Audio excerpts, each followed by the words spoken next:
Hello students, कैसे हो आप सभी लोग। तो आज मैं आपको क्लास 10th की इंग्लिश की बुक है फर्स्ट फ्लाइट। तो आज मैं आपको इस बुक के मोस्ट इम्पोर्टेंट क्वेश्चन आंसर आज मैं समझाऊंगा, ठीक है, इस क्लास में। और ये क्वेश्चंस बोर्ड एग्जाम के लिए काफ़ी इंपॉर्टेंट है। कुछ क्वेश्चंस में मैंने इमेजेस का यूज़ किया है ताकि आपको क्वेश्चन आंसर समझने में बिल्कुल भी प्रॉब्लम ना हो, ताकि आप बिल्कुल ईजिली समझ जाए सभी क्वेश्चन आंसर को। और आज हम ओनली 3 चैप्टर्स के मोस्ट इंपॉर्टेंट क्वेश्चन आंसर करेंगे, और वो चैप्टर्स हैं मिजबिल द ओटर, ठीक है। इस इमेज के जरिए आप पहचान गए होंगे ये चैप्टर कौन कौन से हैं।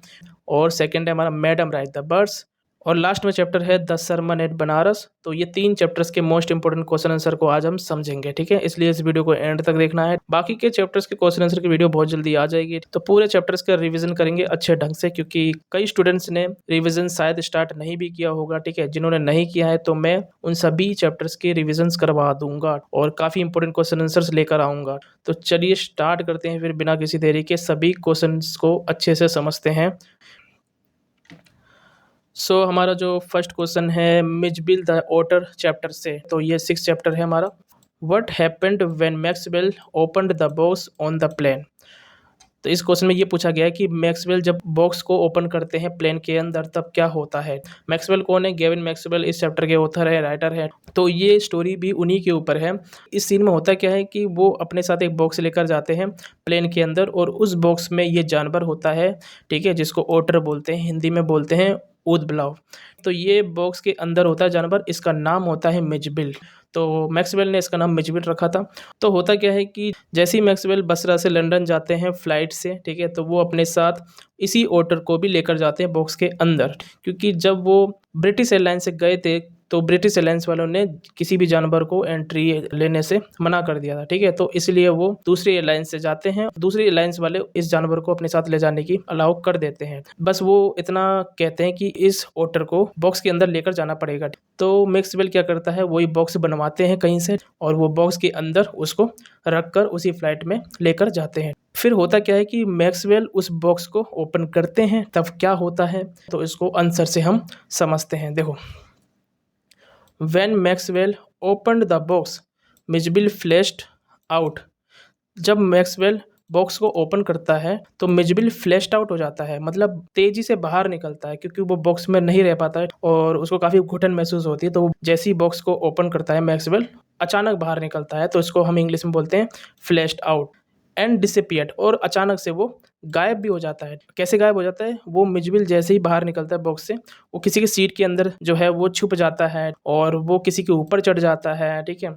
तो वो जैसे ही आज़ाद हुआ उस बॉक्स से, तो वो इधर उधर भागने लगता है उसी प्लेन में, और सबको डरा देता है। तो कभी वो सीट के नीचे चला जाता है, कभी वो किसी के ऊपर चढ़ जाता है। तो इससे क्या हुआ कि जितने भी पैसेंजर्स थे उस जानवर को देख करके काफ़ी ज़्यादा डर जाते हैं, काफ़ी हुड़कम मचा देता है उस प्लेन के अंदर, और काफ़ी लोग वहाँ पर चिल्लाने भी लग रहे थे, और क्योंकि उन्होंने ऐसा जानवर एक्सपेक्ट ही नहीं किया था कि इस बॉक्स में ये जानवर निकलेगा, ठीक है। At high speed down the aircraft, इसमें यही है कि मिजबिल फ्लैश्ड आउट होता है, डिसिपेट हो जाता है हाई स्पीड के साथ, मतलब काफ़ी तेज गति में वो बाहर निकलता है और इधर उधर गायब हो जाता है। He caused a great hue and cry in the plane, जिसकी वजह से होता ये है कि वो काफ़ी ज़्यादा शोर शराबा, काफ़ी हंगामा क्रिएट कर देता है उसी प्लेन के अंदर, क्योंकि सभी लोग डर जाते हैं, उसको देख करके घबरा जाते हैं, और वो सभी लोग चिल्लाने भी लग जाते हैं, ठीक है। There were shrieks throughout the flight, और सभी लोग वहाँ पर चिल्लाने लग जाते हैं, चीखें मारते हैं उस पूरे फ्लाइट के अंदर। यहाँ पर श्रीक्स का मतलब होता है चिल्लाना, ठीक है। तो सभी पैसेंजर्स उसको देख करके डर जाते हैं और चिल्लाने लगते हैं। And some passengers mistook Mijbil for a rat, और कुछ पैसेंजर्स उस मिजबिल को रैट समझ लेते हैं, ठीक है, यानी एक बड़ा सा चूहा समझ लेते हैं उस मिजबिल को। तो ये होता है जब मैक्सवेल उस बॉक्स को ओपन करता है और उसमें से मिजबिल तेज़ी से बाहर निकलता है, और वो इधर-उधर भागने लगता है, और सब डर जाते हैं उसको देख कर के। कुछ पैसेंजर्स उसको चूहा समझ लेते हैं, ठीक है, और काफ़ी शोर-शराबा क्रिएट हो जाता है वहाँ पर, सब चिल्लाने लग जाते हैं। तो ये सारी चीज़ें होती हैं जब मैक्सवेल उस बॉक्स को ओपन करता है प्लेन में, ठीक है। तो ये था क्वेश्चन नंबर 1। नेक्स्ट क्वेश्चन को देखते हैं। क्वेश्चन नंबर 2 है इसी चैप्टर से, मिजबिल द ओटर से। Prove that Mijbil loved the voter giving 2 instances in support of your answer. तो इसमें आपको प्रूव करना है कि मिजबिल को वोटर काफ़ी ज़्यादा पसंद है। अपने आंसर के सपोर्ट में आपको 2 एग्जाम्पल भी देने हैं। तो आपने जैसे स्टोरी पढ़ा होगा कि इस स्टोरी में मिचबिल को वाटर से खेलना बहुत पसंद होता है। क्यों? क्योंकि वो मार्शस इलाके से आया था, मतलब दलदल वाले इलाके से आया था जहाँ पर काफ़ी ज़्यादा पानी होता है और मिचबिल को वहाँ पे रहना काफ़ी ज़्यादा पसंद होता है, ठीक है? तो इसमें आपको 2 एग्ज़ाम्पल देने हैं। सो इसका आंसर है Mij loved to play in water. तो मिचबिल को पानी में खेलना काफ़ी पसंद था। द ऑथर यानी Maxwell led him to the bathroom only once. तो मैक्सवेल क्या करता है कि मिचबिल को एक बार बाथरूम लेकर चला गया था, ठीक है? द नेक्स्ट टाइम, तो अगली बार क्या होता है, he went to the bathroom on his own. Next time Mijbil bathroom में खुद ब खुद चला गया था, ठीक है? क्योंकि जब मैक्सवेल उसको फर्स्ट टाइम उसे बाथरूम लेकर गया था तो वो पानी को देखकर काफ़ी ज़्यादा एक्साइटेड हो गया था, ठीक है? और उसके बाद वो बाथरूम खुद ब खुद जाने लगा था क्योंकि उसको वाटर में खेलना काफ़ी ज़्यादा पसंद था। He went wild in the water. तो मिचबिल उस पानी के अंदर काफ़ी ज़्यादा एक्साइटेड हो जाता है, प्लंजिंग एंड रोलिंग। तो मिचबिल पानी में काफ़ी ज़्यादा एक्साइटेड हो जाता है, बेकाबू हो जाता है, प्लंजिंग करता है, प्लंजिंग मतलब होता है डुबकी मारता है, और रोलिंग करता है मतलब लोट-पोट होता है उसी पानी के अंदर, ठीक है? मतलब मिचबिल पानी में खेलने लग जाता है। He shot up and down the bathtub. और वो बाथटब में ही पानी के अंदर रोलिंग करता है, लोट-पोट करता है, डुबकियाँ मारता है, ठीक है? And made enough slow sense place in it. इतना ज़्यादा वो डुबकियाँ मारने लगता है, इतना ज़्यादा मूवमेंट करता है पानी के अंदर जिसकी वजह से काफ़ी ज़्यादा स्लो सेंस प्लेस होता है उस पानी में। स्लो सेंस प्लेस का मतलब होता है वो पानी में छप-छप करता है जिसकी वजह से पानी बाथटब से बाहर निकलने लगता है, पानी फैलने लगता है, ठीक है? क्योंकि वो पानी में काफ़ी ज़्यादा हाथों से मूवमेंट कर रहा था, छप-छप कर रहा था, ठीक है? रोल हो रहा था और डुबकियाँ मार रहा था, प्लंजिंग कर रहा था, ठीक है? तो एक तरीके से वो पानी में फुल ऑन खेल रहा था, ठीक है? तो इस वजह से हम कह सकते हैं कि भाई मिचबिल को पानी में रहना काफ़ी ज़्यादा पसंद है। तो ये था क्वेश्चन नंबर 2। क्वेश्चन नंबर 3 है व्हाट हैपेंड व्हेन मैक्सवेल टूक मिचबिल टू द बाथरूम। जब मैक्सवेल मिचबिल को बाथरूम लेकर गया था तब क्या हुआ था? तो हमने अभी देखा था कि मिचबिल जैसे ही बाथरूम में गया था तो वो पानी में खेलने लगा था, वो प्लंजिंग कर रहा था, ठीक है? रोलिंग कर रहा था, तो ये सारी हरकतें वो कर रहा था पानी के अंदर, ठीक है? लेकिन इसमें 2 क्वेश्चन पूछा गया है, देखो। What did it do 2 days after that. Mijbil उसके 2 दिन के बाद उसने क्या किया था पानी के अंदर, ठीक है? तो ये क्वेश्चन है क्वेश्चन नंबर 3, ठीक है? तो इस क्वेश्चन में पूछा गया है कि जब मैक्सवेल मिचबिल को बाथरूम लेकर गया था तब क्या हुआ था? और सेकंड ये पूछा गया है कि उसने 2 दिन के बाद क्या किया था? तो आंसर है इसका व्हेन मैक्सवेल टूक मिचबिल टू द बाथरूम। जब मैक्सवेल मिचबिल को बाथरूम लेकर गया था, it went wild with Joy. वो खुशी से एक्साइटेड हो गया था, बेकाबू हो गया था क्योंकि उसको वाटर में रहना काफ़ी ज़्यादा पसंद था। In the water for half an hour. तो वो आधे घंटे तक वाटर में काफ़ी ज़्यादा खुशी से एक्साइटेड हो गया था, बेकाबू हो गया था और वो खेलने लग रहा था पानी में, ठीक है? तो वही सब बातें इसमें भी लिखी हुई हैं, जैसे it was plunging and rolling in it, shooting up and down the length of the bathtub under water and making enough slosh and place for a hippo. तो वही सब बातें लिखी हुई हैं, यानी ये फर्स्ट क्वेश्चन का आंसर है जिसमें ये बताया जा रहा है कि भाई वो पानी में वो खेल रहा था, प्लंजिंग कर रहा था, रोलिंग कर रहा था, ठीक है? शूटिंग अप एंड डाउन यानी कि वो पानी के नीचे बाथटब में ही ऊपर-नीचे जो है वो डाइविंग कर रहा था, डुबकियाँ मार रहा था, ठीक है? स्लो सेंस प्लेस कर रहा था, पानी में छप-छप कर रहा था, पानी के साथ खेल रहा था, उछाल रहा था पानी को और जैसे कि कोई हिप्पो करता हो, दरियाई घोड़ा करता हो, ठीक है? तो ये सारी हरकतें वो कर रहा था जब मैक्सवेल उसको बाथरूम लेकर गया था। लेकिन उसके 2 दिन के बाद वो क्या करता है, ये है हमारा सेकंड क्वेश्चन। इसका आंसर आप देखते हैं इसी आंसर में है, ठीक है? देखो, तो इसका आंसर है 2 days after that it escaped from his bedroom to the bathroom. तो होता क्या है कि मिचबिल 2 दिन के बाद ये करता है कि वो अपने मालिक के बेडरूम से यानी मैक्सवेल के बेडरूम से वो बाथरूम गया था। By the time he got there, Mijbil was up on the end of the bathtub and fumbling at the chromium taps with its paws. और मिचबिल क्या करता है कि वो बाथटब के ऊपर यानी किनारे वो खड़ा था एंड फंबलिंग कर रहा था। फंबलिंग का मतलब होता है वो टटोल रहा था, ठीक है? यानी छेड़खानी कर रहा था, उसको देख रहा था। किसको देख रहा था? क्रोमियम टैप्स को, यानी कि शाइनी मेटल से बना हुआ नलके को, ठीक है? तो ये नलका है, उसको टटोल रहा था, उसको देख रहा था और वो अपने पंजों से ये सारी चीज़ें कर रहा था, ठीक है? और वो क्या करने की कोशिश कर रहा था? वो नलके को खोलने की कोशिश कर रहा था। In less than a minute, 1 minute के अंदर it had turned the water for enough to produce some water. और 1 मिनट के अंदर उसने नल को इतना खोल दिया था, इतना ओपन कर दिया था कि उसमें से थोड़ा पानी बाहर निकलने भी लग रहा था, ठीक है। एंड आफ्टर अ मोमेंट, कुछ मूवमेंट के बाद, अचीव्ड द फुल फ्लो, उसने नल को पूरा ही खोल दिया था और पूरा पानी उसमें से बहने लगा था। तो 2 दिन के बाद ये सारी हरकतें करता है मिचबिल, ठीक है। तो ये था क्वेश्चन नंबर 3 जिसमें पूछा गया था कि जब मैक्सवेल मिचबिल को बाथरूम लेकर गया था तब क्या हुआ था और 2 दिन के बाद उसने क्या किया था। तो 2 दिन के बाद वो खुद ही बाथरूम चला गया था और बाथटब के किनारे खड़ा हो गया था और वो क्रोमियम टैप्स को यानी नलके को खोलने की कोशिश कर रहा था और 1 मिनट के अंदर ही उसने इतना नलका खोल दिया था कि उसमें से थोड़ा पानी बहने लगा था और कुछ ही देर के बाद उसने पूरा ही नलका खोल दिया था, ठीक है, और पूरा पानी उसमें से बहने लगा। तो मिचबिल ने नल का खोलना सीख लिया था और वो पानी के साथ फिर खेलने लग रहा था, ठीक है। तो ये था question number 3। So madam rides the bus, इस चैप्टर से ये क्वेश्चन नंबर 4 है। How can you say that the conductor was a good नेचर्ड jolly fellow? Support your answer with example. तो आप कैसे कह सकते हैं कि जो कंडक्टर था वो काफ़ी गुड नेचर्ड, जॉली का यहाँ पर मतलब होता है खुश मिजाज, फेलो का मतलब होता है व्यक्ति। तो आप ये कैसे कह सकते हैं कि जो कंडक्टर था वो काफ़ी गुड नेचर्ड, खुश मिजाज व्यक्ति था? इसके लिए आपको एग्जाम्पल देना है, ठीक है, और एग्जाम्पल से इस क्वेश्चन का आंसर लिखना है, ठीक है। तो ये है क्वेश्चन नंबर 4। तो इस चैप्टर में एक लड़की होती है जिसका नाम होता है वल्ली, ठीक है, और ये 8 साल की लड़की होती है और उसको बस में ट्रेवल करना उसका एक ड्रीम था, ठीक है, क्योंकि वो अपने गली में बस को आते जाते देखा करती थी। तो वो अपने ड्रीम को पूरा करने के लिए वो छोटी छोटी जानकारी, डिटेल्स इकट्ठे करती है अपने गली से, ठीक है। गली में जितने भी नेबर्स होते हैं वो और जितने भी लोग होते हैं जो बस से ट्रेवल रोजाना करते थे, उनके बीच में हो रही बातचीत वो सुनती है और वही सारी डिटेल्स वो नोट डाउन करती हैं और वो सारी नोट डाउन करके फिर वो बस से ट्रेवल करती है, ठीक है। तो देखो क्वेश्चन यही पूछा गया था कि कंडक्टर काफ़ी ज़्यादा खुशमिजाज व्यक्ति था, तो ये आप कैसे कह सकते हो? इसका आंसर है the conductor was a fun loving jolly fellow. तो कंडक्टर काफ़ी फन लविंग जॉली फेलो था, मतलब खुशमिजाज व्यक्ति था। फॉर इंस्टेंस, एग्जाम्पल के लिए, when Valli refused his help to board the bus, she said jokingly, don't be angry with me, fine madam, everyone move aside please, make way for madam.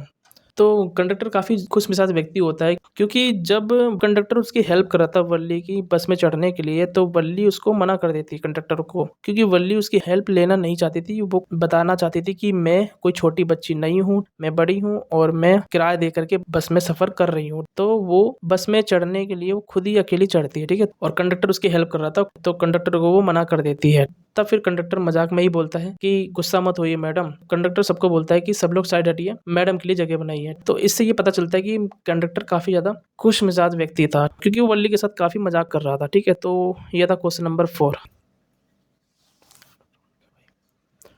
Question number 5 है, what was Valli's favourite pass time?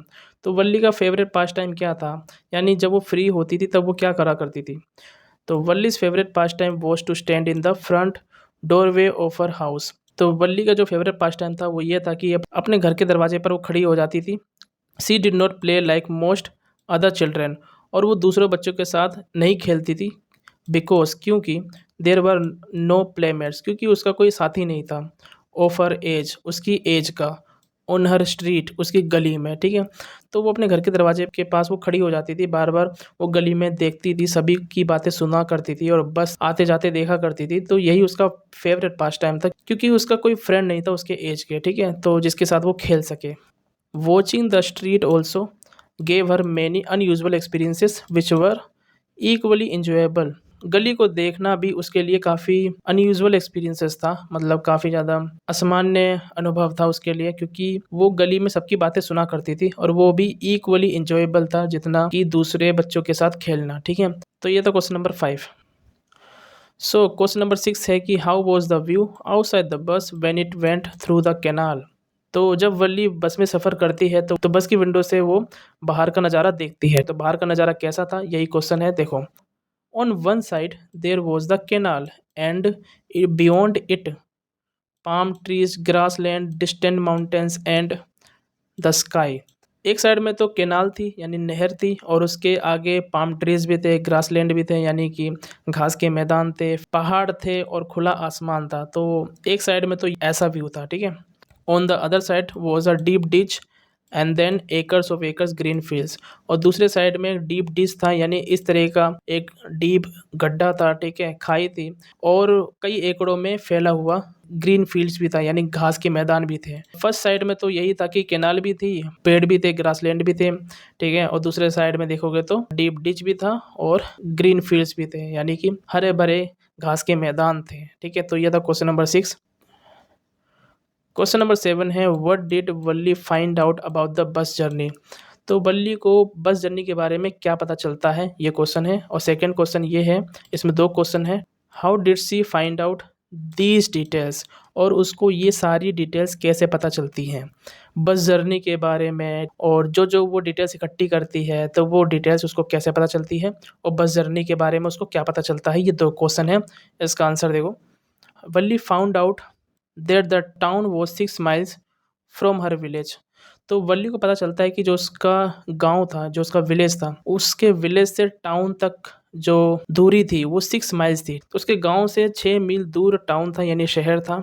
The bus journey to the town took 45 minutes and the one way fare costed 3 paise. तो bus journey से town तक 45 minute लगते थे और one way जो किराया था वो था 30 पैसे।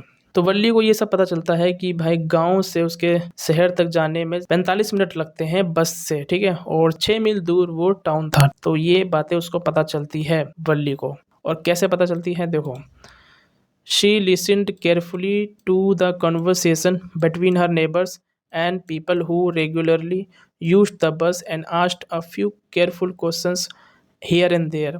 तो वो सारी बातें ध्यान से सुनती है, जो भी बातचीत वल्ली के जो पड़ोसी करते हैं और वो लोग करते हैं जो बस से आया जाया करते थे रेगुलरली, तो उन सभी की बातों को ध्यान से सुना करती थी और यहाँ वहाँ से वो कुछ क्वेश्चंस भी पूछ लेती थी बस जर्नी के बारे में।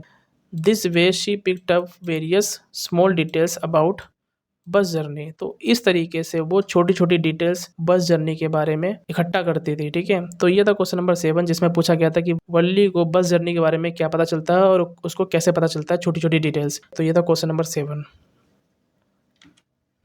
ये जो क्वेश्चन 8 है वो चैप्टर है द सरमन एट बनारस से।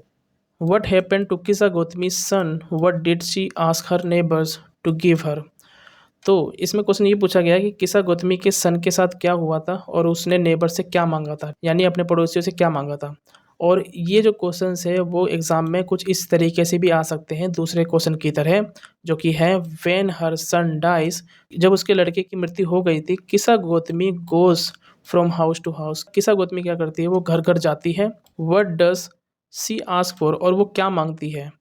What does she get it, why not. जब किसा गौतमी की सन की डेथ हो जाती है तब वो घर घर जाती है किसा गौतमी, और वो लोगों से क्या मांगती है, वो पड़ोसियों से क्या मांगती है और क्या उसे वो मिलता है, और अगर नहीं मिलता है तो क्यों नहीं मिलता है। तो ये क्वेश्चन है, ठीक है।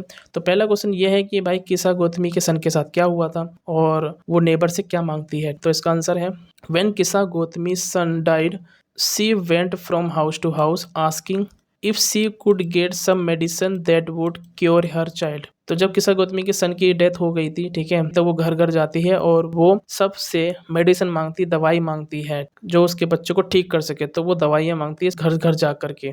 No she did not get it because her child was dead and no medicine could have brought him back to life. नहीं, किसा गौतमी को वो नहीं मिला था जो वो मांग रही थी, यानी दवाई मांग रही थी सबसे, और वो दवाई नहीं मिली थी। क्यों? क्योंकि उसके चाइल्ड की डेथ हो गई थी, ठीक है, और कोई भी मेडिसिन उसकी लाइफ को दोबारा वापस नहीं ला सकता था। तो यह था क्वेश्चन नंबर 8, जिसमें पूछा गया था किसा गौतमी के सन के साथ क्या हुआ था। तो किसा गौतमी के सन की डेथ हो गई थी और वो दवाइयाँ मांग रही थी पड़ोसियों से, और उसको दवाई नहीं मिली थी क्योंकि कोई भी दवाई उसके लाइफ को दोबारा वापस नहीं ला सकती थी, ठीक है। तो यह था क्वेश्चन नंबर 8। क्वेश्चन नंबर 9 है किसा Gautami was selfish and grief stricken justify. तो किसा गौतमी काफ़ी सेल्फिश थी, यानी मतलबी थी, स्वार्थी थी, और ग्रीफ स्ट्रिकन थी, यानी दुखों से पीड़ित थी, वो कष्ट से पीड़ित थी। वो इसको आपको जस्टिफाई करना है, मतलब सही ठहराना है, क्या किसा गौतमी सेल्फिश थी और ग्रीफ स्ट्रिकन थी। तो ये क्वेश्चन है, ठीक है। तो इसका आंसर है सी लॉस्ट हर ओनली सन। तो उसने अपने इकलौते सन को खो दिया था। Which made her deeply disturbed, जिसने पूरी तरीके से किसा गौतमी को डिस्टर्ब कर दिया था, डीपली डिस्टर्ब कर दिया था। In her grief she carried the dead child from door to door. तो वो दुख में वो ये करती है कि अपने ही डेड चाइल्ड को वो डोर टू डोर लेकर जाती है, मतलब घर घर लेकर जाती है, requesting people to cure him, और सबसे रिक्वेस्ट करती है कि कोई उसके बच्चे को ठीक कर दे। She could not accept the reality of death and believe that her suffering was different from others. Kisa Gotami को डेथ की जो रियलिटी होती है, डेथ की जो सच्चाई होती है, यानी मृत्यु की जो सच्चाई होती है, वो उसको एक्सेप्ट नहीं करती है, ठीक है। और उसका मानना यह था कि उसका जो दुख दर्द है वो दूसरों से बिल्कुल अलग है। When Buddha asked her to bring mustard seeds from a house where no one had ever lost a child, husband, parent or a friend। जब किसा गौतमी घर घर जाती है, लोगों से मदद मांगती है, लोगों से दवाई मांगती है कि कोई उसके बच्चे को ठीक कर दे, ठीक है, बट कोई भी उसकी हेल्प नहीं कर पाता है क्योंकि उसके बेटे की मृत्यु हो गई थी, उसका एकलौता ही बेटा था। फिर जब वो इधर उधर मदद मांग रही थी, तब एक आदमी उसको कहता है किसा गौतमी को कि आपको जो है गौतम बुद्ध के पास जाना पड़ेगा, वही आपके बच्चे को ठीक कर सकते हैं, ठीक है। तब वो गौतम बुद्ध के पास जाती है और उनसे हेल्प मांगती है और उनसे कहती है कि मेरे बेटे को ठीक कर दो। तब गौतम बुद्ध कहते हैं ठीक है, मैं आपके बेटे को ठीक तो कर दूंगा, बट आपको मेरे लिए एक काम करना होगा और आपको मेरे लिए मस्टर्ड सीड्स लेकर आना होगा, यानी सरसों के बीज लेकर आने होंगे। उस घर से लेकर आने होंगे जिस घर में से ना तो कोई बच्चा, ना तो कोई हस्बैंड, ना पेरेंट, ना फ्रेंड, इनमें से किसी की भी मृत्यु ना हुई हो, मतलब किसी फैमिली ने भी इन सबको ना खोया हो। तो आपको उस घर से मस्टर्ड सीड लेकर आने होंगे। तब किसा गौतमी घर घर जाती है और वो सबसे मस्टर्ड सीड्स मांगती है और साथ में सवाल ये भी करती है कि क्या आपकी फैमिली में कोई चाइल्ड, हस्बैंड, पेरेंट या फ्रेंड किसी की डेथ हुई है आपके घर से। तो हर घर से यही आंसर आता था कि हाँ, किसी का फैमिली में किसी की मदर गई है, किसी के फादर गए हैं, तो किसी के सिस्टर गई है, किसी का ब्रदर गया है, किसी का सन गया है। उसको उस घर से वो मस्टर्ड सीड नहीं मिलती है जिसकी फैमिली में से किसी की डेथ ना हुई हो। She went from house to house, वो घर घर जाती है। She soon realized that death is common to all and no family is free from loss। फिर बाद में उसको रियलाइज़ होता है कि जो डेथ होती है वो सबके लिए कॉमन होती है, सबको आनी ही होती है और कोई भी फैमिली इससे अछूता नहीं है, मतलब सभी की फैमिली इन सब से गुजरी है, इन कष्टों से गुजरी है, इन दुख पीड़ा से गुजरी है। तब उसको बाद में रियलाइज़ होता है किसा गौतमी को, जब गौतम बुद्ध उसको कहते हैं कि मस्टर्ड सीड लेकर आओ, बट उसको नहीं मिल पाता उस घर से जिस घर में से कोई भी इस दुनिया को छोड़कर ना गया हो।